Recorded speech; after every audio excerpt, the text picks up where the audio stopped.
जय श्री कृष्ण।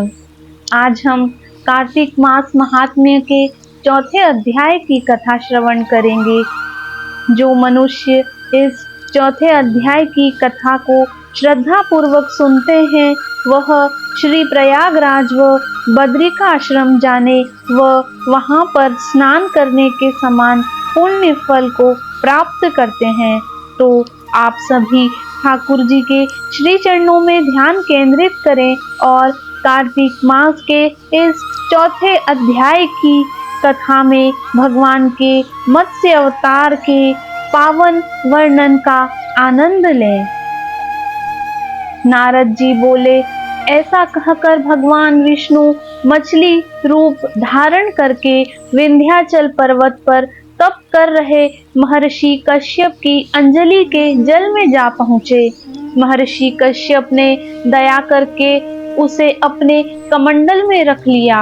जब उसने बड़ा रूप धारण किया तो उन्होंने उसे कुएं में डाल दिया। जब कुएं में भी न समा सकी तो उन्होंने उसे तालाब में फेंक दिया और जब वह तालाब में भी न आ सकी तो उन्होंने उसे समुद्र में डाल दिया। वह वहां पर भी बढ़ने लगी।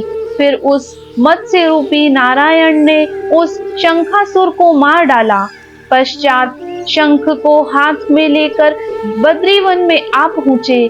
बद्री नारायण में आकर उन्होंने सब ऋषि व महर्षियों को बुलाकर आज्ञा दी कि पानी में इधर उधर फैले हुए वेदों को ढूंढो और उन्हें शीघ्र मिलाकर मेरे पास लाओ। तब तक मैं देवताओं के साथ श्री प्रयागराज में ठहरा हूँ। इसके बाद सब ऋषि महर्षियों ने इन सब बीजों सब वेद मंत्रों को ढूंढ निकाला। उन वेदों में से जो जो भाग जिस जिस ऋषि को मिला वह उसी का हो गया। उस भाग के उसी दिन से वह ही ऋषि कहलाए। सब वेदों को लेकर ऋषि महर्षि प्रयागराज में आए और उन्होंने वे सब भगवान विष्णु व ब्रह्मा जी को समर्पित कर दिए। ब्रह्मा जी वेदों को पाकर बड़े प्रसन्न हुए। उन्होंने देवताओं और ऋषियों के साथ अश्वमेध यज्ञ किया। यज्ञ के अंत में देवता, गंधर्व, यक्ष, नाग भगवान विष्णु को दंडवत करके प्रार्थना करने लगे। देवताओं ने कहा, हे देव, हे जगन्नाथ, हे प्रभु, हमारी प्रार्थना सुनिए। हम लोगों के हर्ष का समय है, इसलिए आप हमें वरदान दीजिए। नष्ट हुए वेद पुनः श्री ब्रह्मा जी को प्राप्त हो गए हैं। हे लक्ष्मीपते, आपकी अनुकंपा से हम देवताओं को यज्ञ का भाग भी मिला है।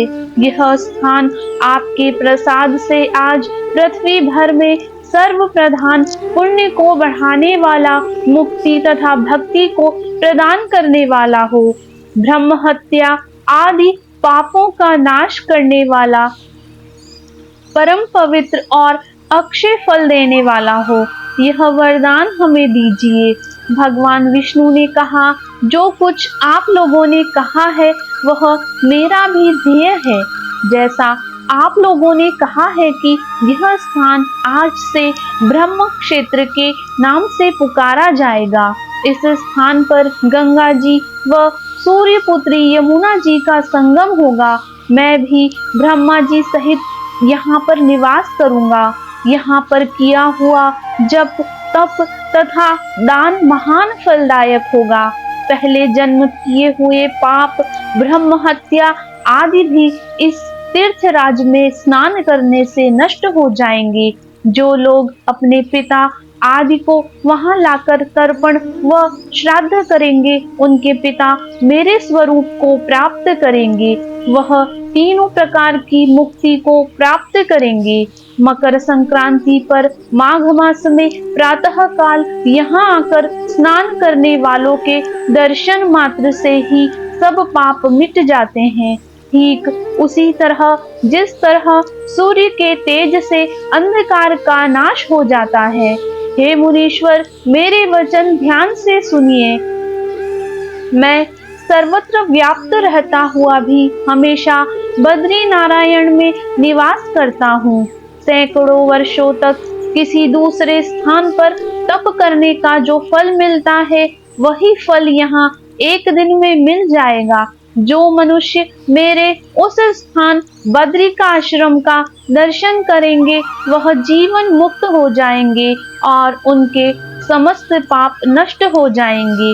सूत जी बोले, ऐसा कहकर भगवान विष्णु अंतर्ध्यान हो गए और देवता गण भी अपने अंशों को वहीं छोड़कर चले गए।